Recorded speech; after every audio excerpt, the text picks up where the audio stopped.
Bismillahirrahmanirrahim. Assalamualaikum warahmatullahi wabarakatuh. Alhamdulillahi ala ihsanihi wa syukru lahu ala taufiqihi wa amtinanihi wa asyhadu an la ilaha illallah wahdahu la syarika lahu ta'ziman li sya'nihi wa asyhadu anna Muhammadan abduhu wa rasuluhu da'a ila ridwanihi. Allahumma salli alaihi wa ala alihi wa ashabihi wa ikhwanihi. Hadirin dan hadirat, para peserta di Zoom dari Majelis Ta'lim Al-Khansa, kemudian dari Al-Muraqabah Ridha ya. Pada kesempatan kali ini kita melanjutkan pembahasan kajian kitab kita dari Aqidah Al-Imam Syafi'i kama dawwanaha fi kutubihi ya. Aqidah Imam Syafi'i sebagaimana beliau tulis dalam buku-buku beliau dan juga diriwayatkan oleh sahabat-sahabat dan murid-murid beliau. Kita sampai pada bab berikutnya, bab ma jaa'a anil Imam Syafi'i rahimahullah min wujubil akhdhi bis sunnah walau kanat ahadan fi kulli babin wa ijra'uha ala zahiriha ya.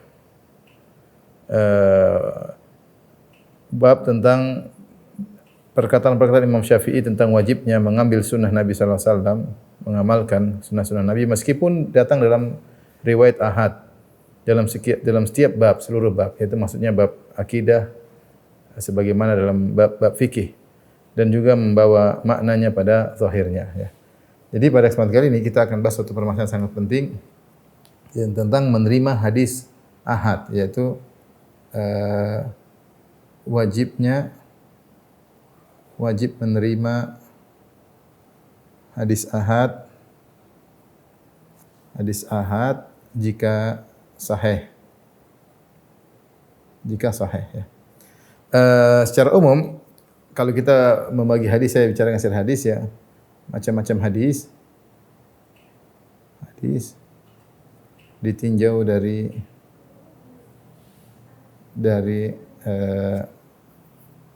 atau kita bisa bagi saja secara mudah macam-macam hadis. Hadis terbagi jadi dua, hadis mutawatir,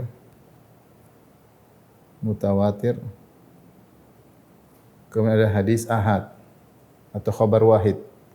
Hadis ahad, khabarul wahid atau hadis al-ahad, yaitu ahad minan nas, yaitu apa bedanya hadis mutawatir? Hadis mutawatir itu yang diriwayatkan oleh banyak orang. Sekitar 10 sahabat atau lebih ya. Adapun hadis ahad yaitu yang diriwayatkan, ini secara umum ya, tentunya ada khilaf tentang berapa jumlah, tapi diriwayatkan kurang dari sekitar 10 sahabat. Secara umum. Jadi hadis tersebut diriwayatkan 10 sahabat, kemudian di bawahnya juga tabi'in juga banyak, tabi'in juga banyak, tapi di atasnya sendiri harus sekitar 10 sahabat. Ini namanya hadis mutawatir. Mutawatir terbagi menjadi dua, ini namanya mutawatir lafzi, dan kedua namanya mutawatir ma'nawi. Mutawatir lafzi maksudnya seluruh sahabat tersebut meriwayatkan dengan redaksi yang sama. Maksudnya semua atau 10 sahabat tersebut meriwayatkan dengan redaksi yang sama. Dan ini banyak contoh seperti hadis man kadzaba alayya muta'ammidan falyatabawwa maq'adahu minan nar. Siapa yang berdusta atas namaku, siapkan kaplingnya di neraka. Ini hadis riwayatkan oleh banyak sahabat dengan redaksi yang sama. Kalau ada beda-beda tipis tapi maksudnya redaksi yang sama. Siapa yang berdusta atas namaku, siapkan kaplingnya di surga. Seperti juga Rasulullah SAW bersabda, "Man bana lillahi masjidan banallahu bihi baitan fil jannah." Siapa yang membangun rumah Allah Subhanahu wa taala dengan ikhlas karena Allah, maka Allah akan bangunkan bagi dia istana di surga. Juga diriwayatkan oleh banyak sahabat dengan lafal yang sama. Ada lafal mutawatir maknawi, yaitu para sahabat yang meriwayatkan tersebut meriwayatkan dengan redaksi yang berbeda-beda, redaksional yang berbeda-beda, berbeda-beda, tapi ada makna yang disepakati. Makna yang disepakati. Contohnya apa? Contohnya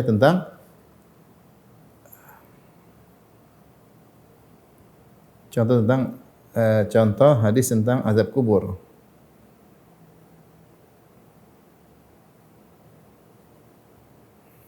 Hadis tentang azab kubur, lafalnya berbeda-beda ya. Lafalnya berbeda-beda ya. Jadi ada hadis Rasulullah SAW berlindung dari azab kubur, ini hadis. Ada Rasulullah SAW mengatakan, laula Allah tadafanu, kalau bukan kalian, aku khawatir kalian tidak saling menguburkan, itu akan aku berdoa kalian mendengar azab kubur. Demikian dalam hadis Rasulullah SAW melewati kuburan, dua kuburan, Rasulullah mendengar dua penghuni kubur tersebut sedang tersiksa. Rasulullah SAW dalam hadis yang lain melihat dalam mimpinya ada orang yang sedang atau melihat ada orang diazab di dalam azab kubur.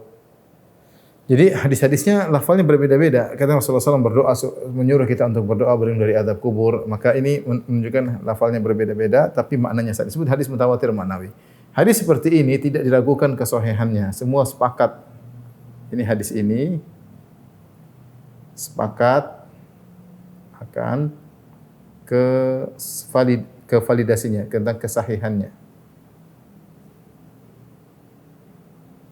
Maka tidak perlu dibahas lagi karena hadisnya mutawatir, riwayat banyak. Di antara riwayat mutawatir adalah Al-Qur'anul Karim. Dia bukan hadis, dia Al-Qur'an. Quran itu diriwayatkan mutawatir. Sampai zaman sekarang banyak orang punya sanad kepada Nabi sallallahu alaihi wasallam. Tapi hadis ahad tidak. Hadis ahad ini diriwayatkan dari 10 sahabat. Maka dia terbagi-bagi ya. Dia ada hadis masyhur, ada hadis aziz, tapi intinya dia ada hadis yang ini pun macam-macam, bermacam-macam. Maka ada yang hadis sahih, ada yang hadis hasan, ada yang hadis lemah. Yang lemah juga bermacam-macam, ada hadis palsu, ada hadis batil, ada hadis mungkar. Tetapi yang mau kita bahas, ternyata ada sekelompok orang yang menolak hadis ahad meskipun sahih ya. Adapun ahlu sunnah mereka mengamalkan hadis sahih. Sebagian ahlul bid'ah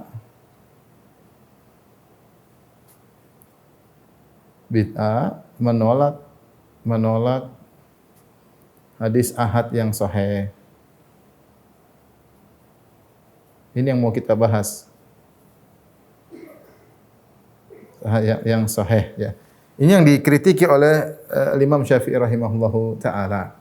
Jadi meskipun hadisnya sahih diriwayatkan dari perawi yang thiqah, bersambung dari, jadi kan hadis itu fulan an fulan sampai Nabi sallallahu alaihi wasallam. Itu sederhana tentang hadis.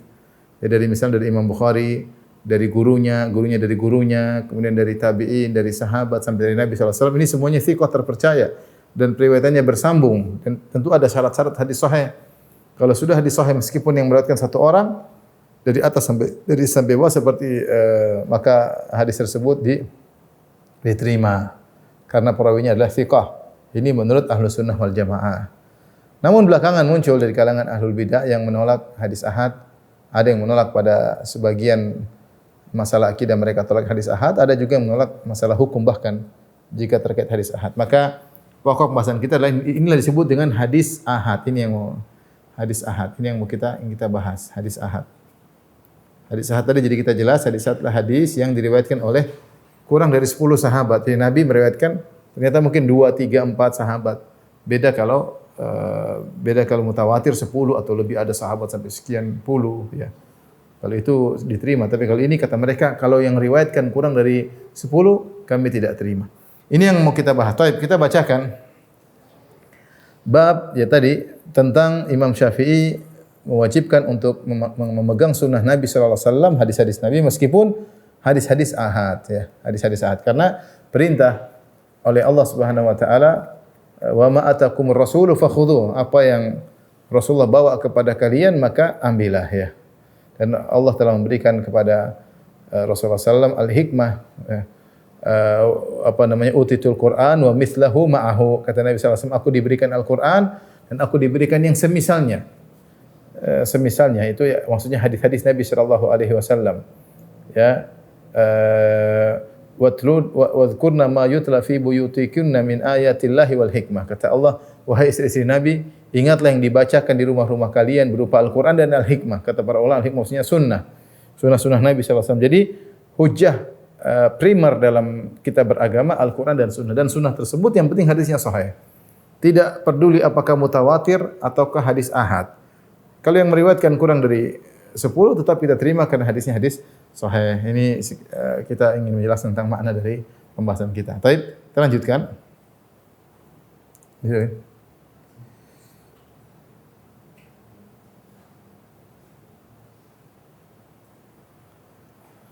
Baik, kita akan menukil perkataan Imam Syafi'i rahimahullah banyak dari kitabnya Ar-Risalah tentang hadis ahad. Saya bacakan di sini kesimpulan tentang hadis ahad menurut pandangan Imam Syafi'i. Pertama, menurut Imam Syafi'i diterimanya khabar wahid atau hadis ahad, khabar wahid sama dengan hadis ahad.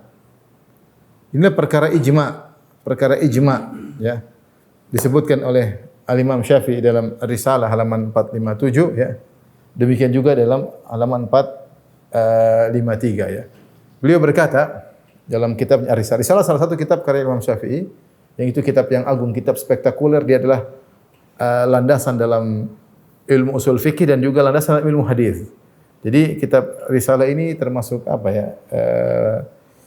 Karya spektakuler Imam Syafi'i. Karena sebelumnya tidak ada buku ditulis seperti buku Ar-Risalah. Kemudian dari kitab Ar-Risalah ini kemudian ulama mengembangkan ilmu hadis dan juga ilmu usul fikih. Tapi beliau berkata, walau jaza li ahadin minan nas an yaqula fi ilmil khassah ajma'al muslimun qadiman wa hadithan ala tathbiti khabaril wahid wal intiha ilaihi bi annahu lam yu'lam min fuqahil muslimin ahad illa wa qad thabbatahu jazali, ya. Walakin aqul lam ahfad an fuqahil muslimin annahum ikhtalafu fi tathbiti khabaril wahid bima wasaftu min anna dhalika mawjudan ala kullihim, ya. Beliau berkata, kalau boleh seorang untuk menyatakan bahwa dalam ilmu yang khusus, ya, bahwasanya kaum muslimin telah ijma baik dulu sampai sekarang untuk menerima, menetapkan khabar wahid, hadis ahad, dan untuk intihai ilaihi, maksudnya untuk menerimanya, ya, mengamalkannya, maka tidak diketahui dari fuqahal muslimin seorang pun kecuali menetapkan hadis ahad. Imam Syafi'i mengatakan demikian. Tidak ada seorang pun menolak hadis ahad. Imam Syafi'i lahir tahun 150 Hijriah, ya.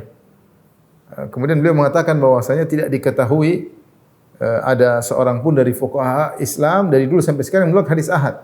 Jika seandainya ada yang mengatakan itu ijma', maka itu boleh saja, ya. Ya, oleh karenanya aku tidak mendapati dari fuqaha muslimin yang berselisih tentang diterimanya hadis-hadis ahad. Kemudian ini beliau berkata dalam halaman 457. Dalam halaman 453 beliau juga berkata tentang hadis ahad. Beliau mengatakan qala wa fi tathbiti khabaril wahid ahaditsu yakfi ba'dhu hadza minha, ya. Dalam penetapan dalil tentang diterimanya hadis ahad banyak sekali hadis-hadis, ya, yang sebagiannya sudah cukup, ya, untuk menjelaskan akan hal tersebut, ya. Kemudian beliau berkata, walam yazal sabilu salafina, perhatikan, walam yazal sabilu salafina wal quruni ba'dahum ila man syahadana hadzal sabil. Dan dari dahulu para salaf selalu menempuh jalan ini, yaitu menerima hadis ahad dari para salaf sampai generasi-generasi setelahnya sampai di zaman kami, yaitu abad kedua. Sampai abad kedua semua orang menerima hadis-hadis ahad. Dekat dengan zaman Nabi sallallahu alaihi wasallam. Ini dalil bahwasanya diterima hadis ahad adalah ijma' di kalangan para ulama. Dan banyak ulama yang menukil ijma' akan hal ini, ya. Saya nukilkan misalnya Ibnu Abdul Bar, ya, dari ulama Malikiyah. Dia mengatakan wa kulluhum yadinu bi khabaril wahidil adl. Semuanya beragama dengan hadis ahad, yaitu periwayatan seorang yang adil. Hadis wahid maksudnya satu orang yang adil, yang thiqah, terpercaya. Fil i'tiqadat, demikian dalam masalah akidah diterima dalam masalah akidah. wa yu'adi wa yuwali 'alaiha, sehingga setiap ulama dahulu berwala dan bara di atas akidah-akidah tersebut, ya. Wa yaj'aluha syar'an wa dinan fi mu'taqadihi, dan mereka menjadikan khabar wahid tersebut atau akidah tersebut sebagai syariat dan agama dalam keyakinannya. Ala dzalika jami' ahli sunnah. Ini semua adalah akidah ahli sunnah, seluruh ahli sunnah. Yang menunjukkan akan ini merupakan ijma', ya. Sehingga Imam Syafi'i menjelaskan dalam kitabnya Risalah, terlalu banyak hadis yang menunjukkan dalil tentang diterimanya hadis ahad. Taib. Adapun dalil, perhatikan nih poin kedua. Dalil yang menunjukkan bahwasanya hadis ahad adalah hujjah, argumentasi dalam agama, baik masalah akidah maupun masalah fikih.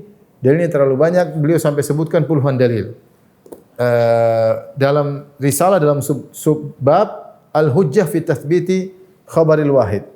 Al-hujjah fi tathbiti khabaril wahid, yaitu mulai halaman 401, ya. Beliau sebutkan puluhan dalil, ya. Di antaranya misalnya sederhana saya sebutkan, kata beliau dalam subbab al-hujjah fi tathbiti khabaril wahid, argumentasi atau dalil tentang diterimanya hadis ahad.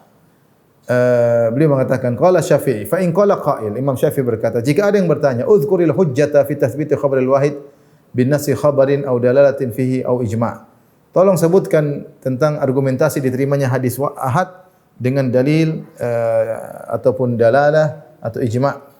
Maka beliau mengatakan, kemudian beliau menyebutkan hadis, faqultu lahu akhbarana Sufyan an Abdul Malik an Umair bin Abdurrahman bin Abdullah bin Mas'ud an abihi an Nabi sallallahu alaihi wasallam Rasulullah SAW bersabda, naddarallahu abdan sami'a maqalati fa hafidhaha wa 'aha wa addaha farubba hamil fiqhin ghairi faqihin wa rubba hamil fiqhin ila man huwa afqahu minhu. Kata beliau mengatakan, Rasulullah SAW bersabda, semoga Allah memberi cahaya atau kebahagiaan bagi seorang hamba yang mendengar perkataanku, yaitu mendengar satu orang, hamba yang mendengar perkataanku, kemudian dia hafal hadisku, kemudian dia pahami, dia simpan, kemudian dia menyampaikan kepada orang lain. Bisa jadi yang hafal hadisku ini tidak faqih, ya. Dan bisa jadi yang mendengar hadisku ini faqih dan dia akan menyampaikan kepada orang yang lebih faqih lagi. Kemudian kata Imam Syafi'i rahimahullahu taala, falamma nadaba Rasulullah sallallahu alaihi wasallam ila istima'i maqalatihi wa hifdhiha wa ada'iha imra'an yu'addiha wal imra'u wahidun dalla ala annahu la ya'muru an yu'addiya anhu illa ma takum bil hujjah ala man adda ilaihi. Kata dia, dalam hadis ini Rasulullah SAW memotivasi kepada untuk mendengar sabdanya dan untuk menghafalnya dan untuk menyampaikannya kepada satu orang yang bisa menyampaikannya. Dan kata Rasulullah SAW, nadarallahu ra'an atau abdan, hamba satu orang. Dan Rasulullah SAW dia memotivasi dia untuk menyampaikan kepada orang lain. Berarti dia satu orang menyampaikan kepada orang lain, berarti harus bisa diterima. Kalau kabar satu orang tidak diterima, ngapain Nabi motivasi untuk menyampaikan hadisnya? Saya ulangi, Rasulullah SAW motivasi, semoga Allah memberi kebahagiaan pada seorang yang mendengar hadisku kemudian menyampaikannya. Berarti kalau dia sampaikan kepada orang, berarti diterima dong. Buktinya Nabi SAW memotivasi dia untuk menyampaikan hadisnya. Ini dalil bahwasanya khabar wahid diterima. Baik, akan banyak hadisnya, tapi saya tidak mungkin bacakan semuanya, waktu kita terbatas, ya. Tapi saya ingin sampaikan poin berikutnya, yang ketiga, Al-Imam Syafi'i tidak membedakan sama sekali antara permasalahan fikih amaliyah dan permasalahan akidah ilmiah. Beliau ketika menyebutkan puluhan dalil tentang masalah diterimanya hadis ahad, beliau tidak membedakan antara masalah akidah atau masalah fikih. Oleh karenanya di antara dalil yang beliau sebutkan, saya sebutkan di sini contoh. Pertama, diutusnya Mu'adz bin Jabal, ya. Beliau sebutkan tentang diterima hadis ahad, diutusnya Mu'adz bin Jabal ke negeri Yaman. Baik, Rasulullah SAW ketika mengutus Mu'adz bin Jabal ke negeri Yaman, yang diutus oleh Nabi cuma satu orang. Dan Mu'adz bin Jabal ketika diutus akan membahas tentang masalah akidah. Kata Rasulullah SAW, innaka ta'ti qauman ahla kitabin. Wahai Mu'adz, kau akan mendatangi ahlul kitab. yaitu Yahudi di Yaman, falyakun awwala ma tad'uhu ilaihi syahadatu alla ilaha illallah. Jadikanlah dakwamu yang pertama kali adalah la ilaha illallah. Tapi Mu'adz akan berdakwah menyuruh mereka berubah agama dari Yahudi menjadi Muslim. Bukankah berarti Mu'adz mengajarkan akidah kepada mereka? Jawabannya tentu jelas. Dan ternyata Mu'adz sendirian. Rasulullah tidak mengutus Mu'adz 10 orang. Ini kan masalah akidah. Tapi Rasulullah mengutus Mu'adz sendirian untuk berdakwah di daerah sebagian Yaman. Dan Rasulullah SAW juga mengutus Abu Musa al-Asy'ari di daerah yang lain tentang negeri Yaman juga. Jadi mereka berpisah. Dan masing-masing membahas secara komprehensif masalah agama, baik masalah akidah maupun masalah fikih. Dan ternyata satu orang sudah cukup untuk dijadikan dalil. Seandainya kabar datang dari satu orang tidak bisa diterima, tentu Rasulullah SAW akan mengirim 10 orang minimal. Ya. Tapi ternyata Rasulullah SAW cuma kirim satu orang, sudah cukup. Ini dalil pertama. Dan kita tahu yang diajarkan Mu'adz ke negeri Yaman adalah masalah akidah. Ini disebutkan oleh Syafi'i pendalilan ini dalam kitabnya Risalah. Kemudian juga Imam Syafi'i menyebutkan pendalilan yang lain yang dia tidak membedakan akidah dan fikih adalah tentang utusan Nabi kepada raja. Bukankah Rasulullah SAW ketika berdakwah kepada para raja, Rasulullah SAW kirim utusan-utusannya, di antaranya Dihya al-Kalbi. Dihya al-Kalbi kalau tidak salah beliaulah yang membawa surat kepada Heraklius, entah Dihya atau yang lain. Jadi dia mengirim satu orang sahabat ke Heraklius kemudian Al-Muqawqis, kemudian kepada Raja Bahrain, kepada Raja Persia. Rasulullah kirim satu orang. Dalam surat tersebut ada isi akidah. Seperti surat yang dibawakan oleh Dihya al-Kalbi atau sahabat yang lain kepada Heraklius, isinya min Muhammad Rasulullah SAW ila Herakl azimir Rum, dari Muhammad Rasulullah SAW kepada Heraklius pembesar Romawi. Aslim taslam, yu'tikallahu ajraka marratain, masuk Islamlah kau akan selamat. Allah akan berikan kau pahala dengan 2 kali lipat. Itu pahala ketika kau masih Nasrani dan pahala kalau kau masuk Islam. Kemudian ayat, Qul ya ahlal kitab ta'alu ila kalimatin sawa'in bainana bainakum alla na'budu illa Allah wa la nusyrika bihi syai'an wa la yattakhidha ba'duna ba'dan arbaba min dunillah. Wahai ahlul kitab, kemarilah dan menuju kepada satu kata yang sama, yaitu jangan kita beribadah kecuali hanya kepada Allah dan jangan mengambil hamba-hamba selain Allah untuk diibadahi.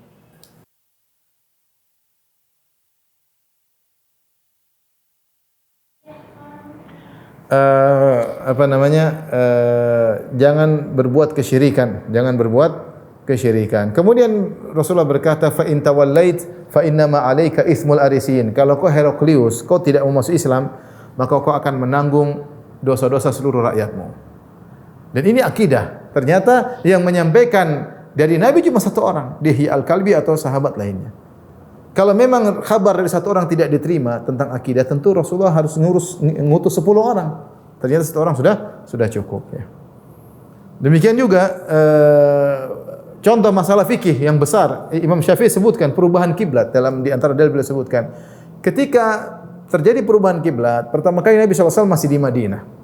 Rasulullah SAW pertama pergi ke Masjid Bani Salimah yang sekarang dikenal dengan Masjid Qiblatain. Rasulullah SAW ketika salat duhur di situ baru 2 rakaat turun ayat qad nara taqalluba wajhika fis sama falanuwalliyannaka qiblatan tardaha fawalli wajhaka syatral Masjidil Haram. Kata Allah, arahkanlah wajahmu ke arah Masjidil Haram. Tadinya Nabi menghadap Baitul Maqdis. Ini salat duhur di Masjid Al-Qiblatain atau nama aslinya Masjid Bani Salimah. Maka pada rakaat ketiga Rasulullah SAW balik dari menghadap ke utara menghadap ke selatan, karena utara di Madinah Baitul Maqdis di utara, Mekah di selatan. Maka Rasulullah SAW rakaat ketiga balik menuju menghadap kiblat, menghadap ke Mekah, ke Ka'bah. Kemudian Rasulullah SAW salat asar, itu zuhur. Asar Rasulullah SAW salat di Masjid Nabawi, semua orang sudah berubah menghadap ke Mekah. Sementara penduduk Kuba mereka belum dapat kabar. Mereka baru dapat kabar ketika salat subuh kalau tidak salah. Mereka sedang salat subuh, wahum ruku', mereka sedang ruku', tiba-tiba ada seorang yang datang kemudian berkata, ala innal qiblata qad huwilat. Ketahuilah bahwasanya kiblat telah dirubah. Mereka langsung dari ruku', mereka rubah dari hadap utara menghadap ke selatan balik. Dan ini kabar yang luar biasa tentang perubahan kiblat. Perubahan kiblat bukan perkara ringan, perkara besar, menjadi heboh bagi orang munafikin, heboh bagi orang-orang Yahudi, heboh bagi orang musyrikin, heboh. Orang Nasara heboh, orang Yahudi heboh, semua heboh. Tapi ternyata Ahlul Quba, orang-orang yang sedang sholat di Masjid Quba, ketika dengar satu orang nyampaikan, mereka tidak bilang, belum tentu benar, cuma satu orang. Mereka langsung benarkan, ini perkara fikih bukan fikih biasa, fikih besar ketika itu. Dan mereka terima perubahan tersebut. Ini semua disebutkan oleh Imam Syafi'i dalam kitabnya Risalah untuk membuktikan bahwasanya beliau, saya ingin sampai ini untuk membuktikan bahwasanya dalam masalah khabar wahid, khabar ahad, beliau tidak membedakan antara masalah akidah atau masalah fikih. Semuanya harus diterima. Kalau itu benar, datang hadis yang sahih dari Nabi sallallahu alaihi wasallam. Kemudian perkara berikutnya yang ini seperti tadi. Yang keempat, Imam Syafi'i memandang bahwa orang yang menolak khabar wahid termasuk ingkar sunnah sebagaimana dikabarkan oleh Nabi sallallahu alaihi wasallam ya.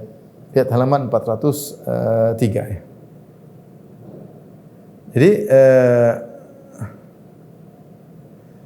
saya bacakan. Kemudian Imam Syafi'i berkata ketika menyebutkan tentang dalil-dalil harus diterimanya hadis ahad, kata beliau, akhbarana Sufyan qala akhbarani Salim Abu Nadhr annahu sami'a Ubaidillah bin Abi Rafi' yukhbiru an abihi qala Nabi sallallahu alaihi wasallam. Nabi sallallahu alaihi wasallam bersabda, la ulfiyanna ahadakum muttaki'an ala arikatihi ya'tihi al-amru min amri mimma nahaitu anhu wa amartu bihi fayaqul la nadri ma wajadna fi kitabillahi taba'nahu. Kata Nabi sallallahu alaihi wasallam, sungguh aku akan menemukan salah seorang dari kalian muttaqian ala arikati, duduk santai di atas dipannya, kemudian datanglah perkara dari perintahku, datanglah perintah dari perintahku, itu Rasulullah berkata demikian. Atau datanglah larangan dari apa yang aku larang ya. Fayaqulu, kemudian dia berkata, la adri, saya tidak tahu. La nadri. Ma wajadna fi kitabillahi taba'na. Apa yang kami dapat Al-Qur'an ini kami ikuti. Kalau enggak kami enggak ikuti. Imam Syafi'i memasukkan orang yang menolak hadis ahad ini termasuk orang seperti ini, merupakan mukjizat Nabi. Nabi kabarkan akan ada orang-orang, subhanallah. Nabi mengabarkan aku akan bertemu atau akan ada orang-orang yang mereka jika datang perkara sunnah kata mereka enggak ada dalam Al-Qur'an. Di antaranya yang menolak hadis ahad. Kenapa ikhwan? Karena hadis ahad jumlahnya banyak. Hadis ahad jumlahnya banyak.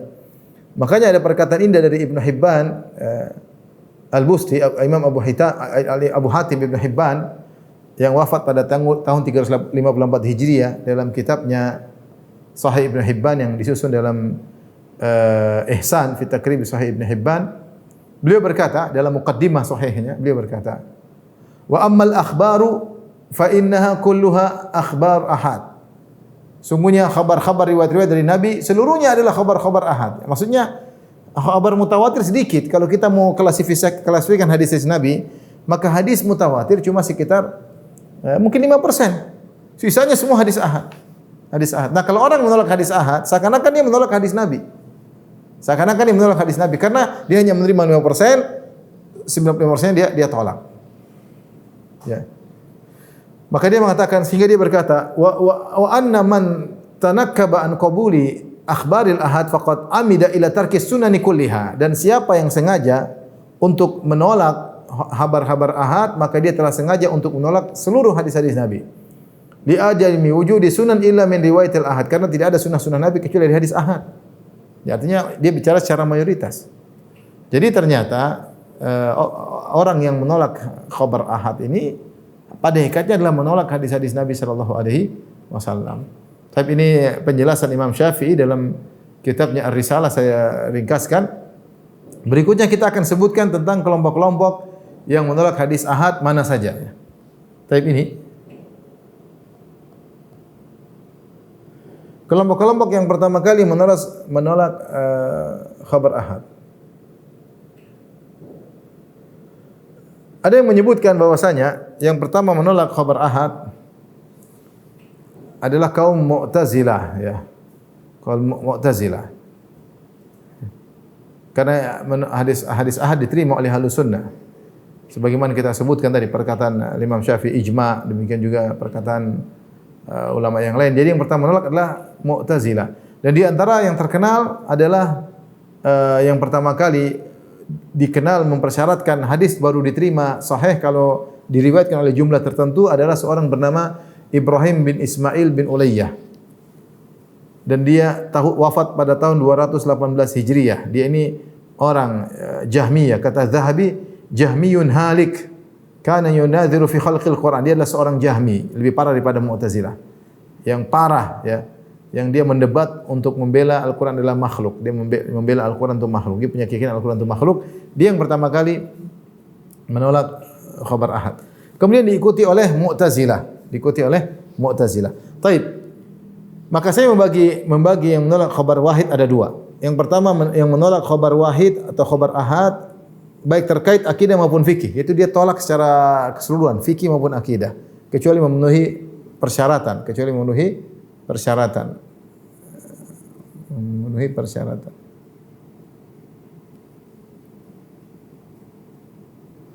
Taib, ini dikenal ada dua kelompok. Yang pertama Al-Mu'tazilah.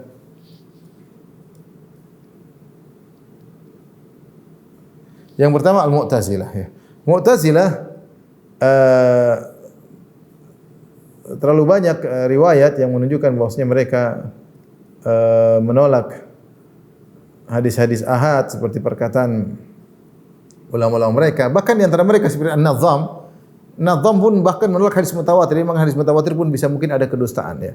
Tapi kebanyakan mereka menolak hadis ahad. Seperti Al-Qadhi Abdul Jabbar dalam kitabnya Syarh Usul Khamsah menolak hadis ahad ya. Demikian juga ulama-ulama Mu'tazilah yang lain ya. Tujuan mereka menolak hadis-hadis ahad baik dalam permasalahan akidah maupun permasalahan fikih, tujuannya adalah untuk menolak banyak hukum syariat. Jadi tujuan mereka banyak hukum syariat, ada hukum syariat kata mereka hadis ahad. Padahal kita tahu hadis kalau ribuan jumlahnya, yang mutawatir cuma sedikit, 5% mungkin, tidak lebih dari 5%. Sisanya hadis ahad. Kalau ahad ditolak semuanya, ya, maka hilanglah hukum-hukum syariat. Sebagian mereka mengatakan boleh diterima dengan syarat 3. Dengan 3 syarat. Yang pertama tidak boleh menyelisih zahir Al-Quran. Kata mereka tidak boleh menyelisih zahir. Menurut pendapat mereka, selama menyelisih zahir Al-Quran, meskipun sebenarnya tidak menyelisih bisa dikompromikan, kata mereka ditolak. Kalau enggak menyelisih mungkin bisa diterima. Syarat kedua, tidak boleh bertentangan dengan akal. Akal mereka dijadikan hakim dalam hal ini. Karena sebagaimana Mu'tazilah Asy'ariyah punya kaidah taqdimul akal ala nakal, bahwasanya akal didahulukan daripada dalil. Selama dalil bertentangan dengan akal mereka, maka harus ditolak. Yang ketiga, tidak boleh dalam permasalahan akidah. Masalah akidah kata mereka tidak boleh diterima hadis ahad. Ini adalah pendapat Mu'tazilah. Demikian juga kelompok yang kedua adalah Maturidiyah. Maturidiyah juga sama ya. Sebagaimana disebut oleh Abu Mansur Al-Maturidi ya. Dalam kitabnya At-Tauhid dan juga dalam kitabnya Ta'wilat ya. Beliau mengatakan, Abu Mansur Al-Maturidi pendiri mazhab Maturidiyah, bahwasanya khabar ahad tidak menimbulkan keyakinan ya. Ya, tidak menimbulkan keyakinan ya.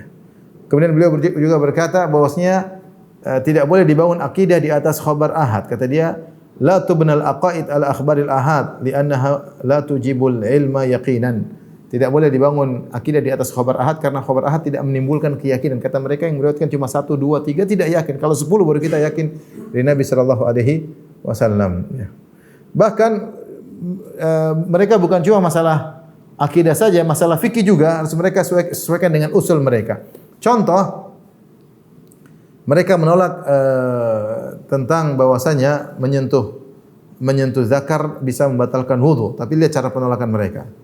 Dikatakan oleh Abu Zaid Ad-Dabusi dalam kitab Ta'sis An-Nadhar, dia berkata, al-asl inda ashabina anna khabar al-ahad mata warada mukhalifan li nafsil usul mithla ma ruwiya an Nabi sallallahu alaihi wasallam annahu awjaba al-wudu' min masjid dzakar lam yaqbal ashabuna hadzal khabar li'annahu warada mukhalifan lil usul. Kata dia, yang menjadi dasar menurut kelompok kami dari kalangan mazhab Hanafiyah yang bermadzhab Maturidiyah, bahwasanya khabar ahad kapan menyelisihi ya pokok-pokok usul fikih kami, maka ditolak.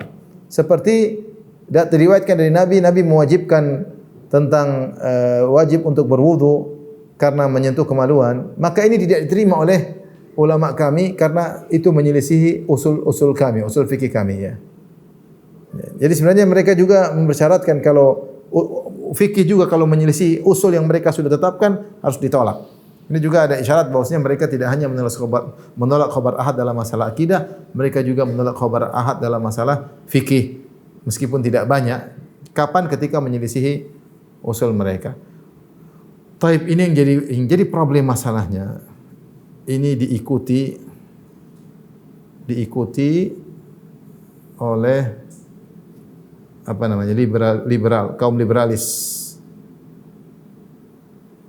pluralis, sebagaimana yang saya sebutkan dalam disertasi saya. Mereka mengatakan kami tidak menerima hadis kecuali mutawatir. Hadis ahad mereka tolak semua. Hadis ahad hanya prasangka. Namanya satu orang, dua orang meriwayatkan bisa salah kata mereka, kita tolak. Kita hanya terima hadis kalau yang riwayatin banyak.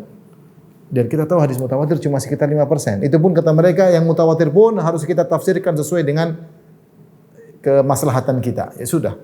Akhirnya mereka menolak banyak. Kita bicara hadis, kata mereka hadis ahad saat mereka tolak. Makanya kata Ibnu Taimiyah, bid'ah semakin menjauh semakin parah.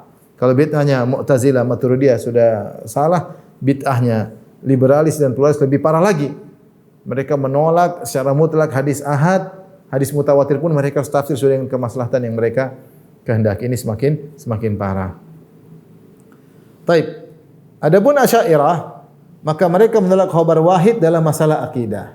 Masalah fikih mereka terima, tapi dalam masalah akidah mereka tolak, dan ini terlalu banyak penukilannya di mana mereka menolak hadis-hadis ahad.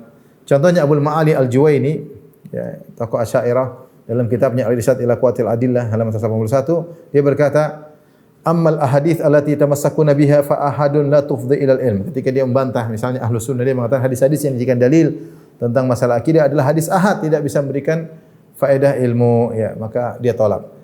Ar-Razi juga berkata dalam kitabnya, misalnya dalam kitabnya banyak, di antaranya dalam Asasus Taqdis dan juga Al-Matalib Al-Aliyah, dia berkata, akhbarul ahad maznunah.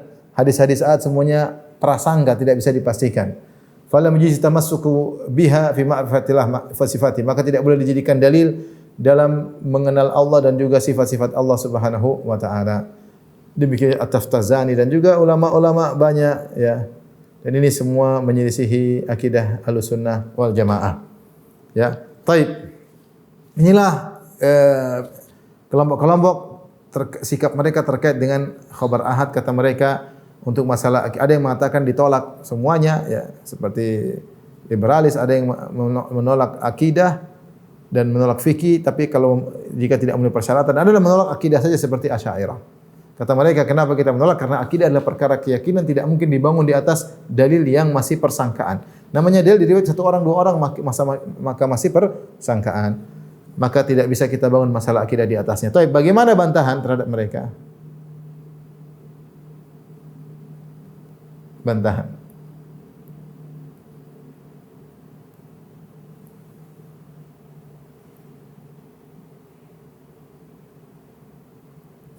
Yang pertama mudah, satu, mereka menyelisih ijma.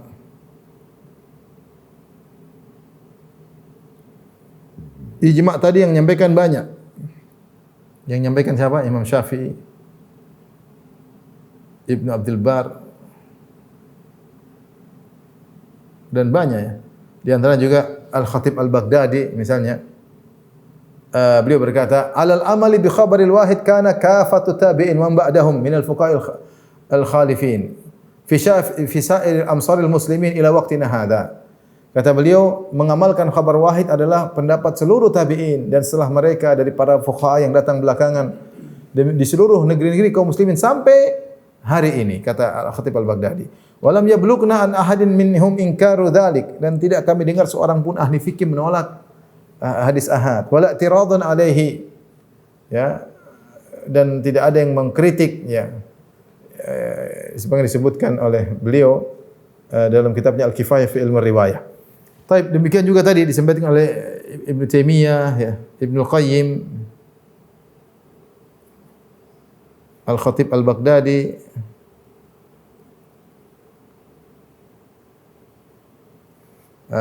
dan seterusnya, banyak sekali yang mengatakan ijma. Sehingga metode mereka ini menyelisih ijma para ulama, dan kita tahu semua yang menyelisih ijma maka harus ditolak. Tapi bantahan kedua, kita bilang kalian mengatakan atau kita katakan terapkan keyakinan kalian pada diri kalian. Kita bilang senjata makan Tuhan, senjata makan Tuhan.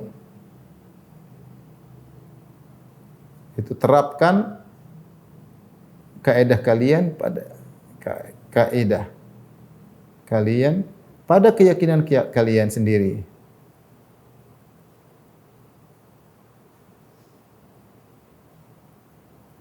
Baik, terapkan ya. Apa keyakinan kalian? Keyakinan kalian bahwasanya akidah harus dibangun di atas hadis mutawatir.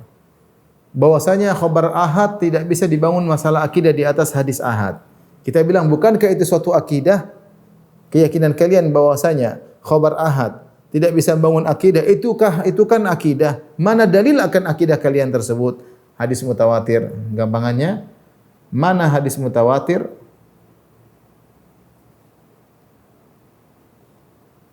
yang menyatakan akidah kalian?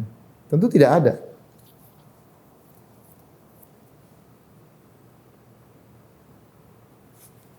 Tidak ada hadis mutawatir.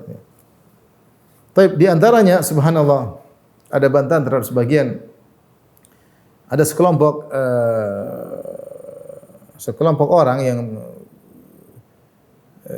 kelompok-kelompok yang kontemporer tersebar di Jepang ya. Tersebar di Jepang, kemudian terpengaruh sebagian orang muslim di Jepang terpengaruh akidah ini. Dia mengatakan akidah tidak bisa diterima oleh hadis ahad. Padahal yang menyebarkan Islam kepada mereka adalah satu-satu orang. Bukan rame-rame, satu orang sini, satu orang sini. Mereka masuk Islam dengan yang mengajarkan cuma satu orang. Seperti Mu'adz bin Jabal. Mu'adz bin Jabal berdakwah sendirian. Berdakwah sendirian ya. Nah, kalau tidak diterima berarti tidak sah dong Islamnya. Harus 10 orang Nabi utus untuk mendakwahkan Islam. Jadi kita bilang bantahan yang kedua senjata makan Tuhan. Bantahan yang ketiga kita bilang tidak pas membedakan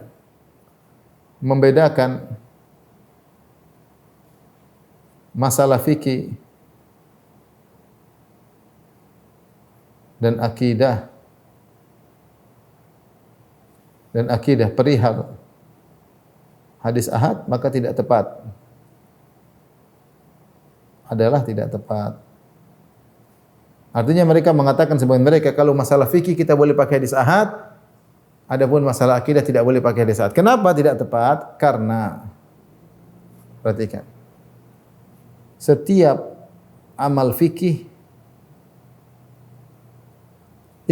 mengandung keyakinan. Mengandung keyakinan. Bukankah kalau kita beramal masalah fikih misalnya, masalah batal wudu, masalah keutamaan amal salat duha, itu semua hadis ahad semuanya. Nah, bukankah kalau kita beramal kita meyakini? Kalau kita enggak meyakini ada pahala salat duha, kita enggak mungkin salat duha. Kalau kita enggak meyakini Rasulullah pernah ngomong tentang salat duha, meskipun hadis ahad kita enggak bakalan salat duha. Jadi kita mengamalkan itu dalam hati kita sudah ada keyakinan Rasulullah mengucapkannya, maka kita mengamalkannya. Jadi masalah fikih itu bukan cuma sekedar amalan, tapi di dalam fikih tersebut ada keyakinan. Kalau kita enggak yakin bahwasanya Nabi pernah ngomong tentang salat duha, ngapain kita salat duha? Tapi kita salat duha itu karena yakin Nabi pernah mengucapkan hal tersebut, meskipun hadisnya hadis ahad. Paham? Tapi yang kedua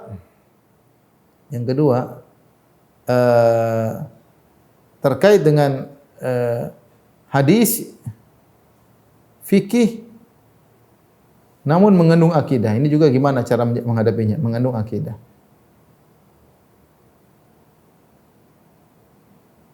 Contoh hadis tentang hadis berlindung, hadis berdoa, berlindung dari 4 perkara. Baik. Hadis ini kata Nabi SAW, jika kalian duduk di tasyahud akhir, falyata'awadz min 4, maka hendaknya kalian berlindung dari 4 perkara. Dengan berkata Allahumma na'udzubika, seperti kita baca doa ketika tasyahud, Allahumma na'udzubika min adzabi jahannam wa min adzabil qabri, fitnatil mahya wal mamat, wa min syarri fitnatil masiihid dajjal. Baik. Hukum kalau masalah fikih ditinjau dari masalah ini, masalah di sini masalah fikihnya hukum berdoa sebelum salam. Itu masalah fikih. Hadisnya ada hadis ahad. Tetapi masalahnya doanya mengandung masalah akidah. Azab kubur akidah, azab neraka jahanam akidah, adanya dajjal juga akidah. Jadi bagaimana kita mau menghadapi hadis seperti ini? Hadis ini secara fikih ada bagian fikihnya tapi dia juga include ada masalah akidah. Mau kita terima atau mau kita tolak? Kalau kita tolak menurut kaidah kalian masalah fikih bisa dipakai hadis ahad. Tapi kalau kita terima ini karena masalah fikih ternyata kandungannya masalah akidah. Ini contoh bahwasanya tidak bisa dibedakan antara fikih dengan masalah akidah. Ya. Kalau kata mereka bahwasanya kami menolak hadis akidah kecuali hadis mutawatir karena hadis ahad mungkin ada kedustaan, mungkin ada kelupaan sang rawi. Kita katakan demikian juga. Masalah fikih juga kalau hadis ahad bisa saja perawinya juga salah, bisa juga perawinya juga salah. Tapi bantahan berikutnya kita bilang hadis sahih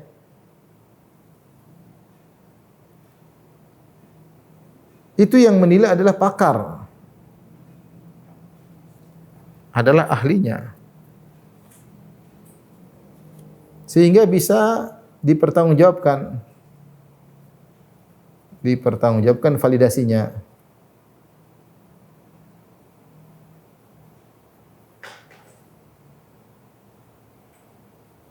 Yang bicara hadis ini sahih dhaif bukan sembarang, para pakar, para ahli, Imam Ahmad, Imam Abu Hatim Ar-Razi, Ibnu Abi Hatim, Ad-Daruqutni, mereka orang yang bergelut tentang hadis, mereka tentang rawi-rawi, ini mereka bicara, mereka ahlinya. Ini disyaratkan oleh Ibnu Taimiyah rahimahullahu taala. Sebagaimana seorang ahli, kalau ada orang ahli bicara tentang nahwu, dia ahli, dia ngerti tentang sejarah, dia ahli, maka kita percaya karena dia ahlinya. Bukan kita yang menilai, tapi mereka, kalau mereka sudah nilai, bila mereka bilang sahih, maka kita terima karena mereka yang ngerti mana yang sikoh, mana yang tidak sikoh. Ngapain kita ragu ya? Tidak usah jauh-jauh, saya sering sampaikan, tidak usah kita bicara para perawi. Kalau ada guru kita yang kita percaya dia takwa, dia soleh, kemudian dia nyampaikan kabar kepada kita. Tidak usah jauh-jauh, misalnya Syekh Abdul Razak sampaikan kepada saya, ya Firanda, sungguhnya telah terjadi di Madinah begini. Saya percaya itu tidak? Saya percaya, tidak perlu saya tanya sama syekh yang lain. Karena saya kenal betul Syekh Abdul Razak, beliau orang jujur, hafalannya kuat. Ketika beliau sampaikan, saya langsung terima. Tidak usah Syekh Abdul Razak, teman kita tinggal di Madinah. Kita kenal dia jujur, dia enggak suka bohong. Ketika dia menyampaikan, ya Firanda, dia telepon, ya Firanda di Madinah begini. Saya terima langsung, saya tidak perlu tanya orang lain. Ini kita tidak bicara tentang perawi hadis, kita bicara orang yang kita kenal yang mungkin sering lupa, tapi kita tahu dia jujur. Ada masalah ini, dia tidak lupa. Dia bilang, saya lihat kemarin di mana terjadi begini. Kita terima.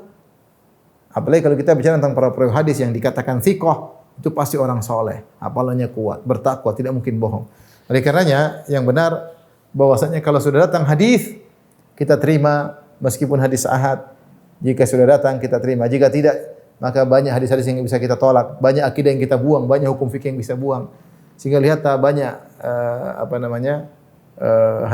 hadis-hadis ahad yang mereka tolak. Tapi anehnya seperti Asy'ariyah hadis ahad mereka tolak. Tapi kalau Aristoteles, Plato berkata mereka terima, itu aneh. Ya. Aristoteles berkata demikian, Plato berkata demikian, mereka terima. Kalau hadis-hadis dari Nabi SAW, hadis ahad mereka tolak. Tapi kalau pemikiran Aristo mereka terima. Wallahul musta'an. Demikian saja mungkin yang bisa saya sampaikan. Ini pembahasan agak rumit memang, tapi harus kita sampaikan karena ini yang disampaikan dalam salah satu akidah Imam Syafi'i yang penting yang harus kita ikuti. Apa yang bisa saya sampaikan, kurang lebih saya mohon maaf. Wabillahi taufiq wal hidayah. Assalamualaikum warahmatullahi wabarakatuh.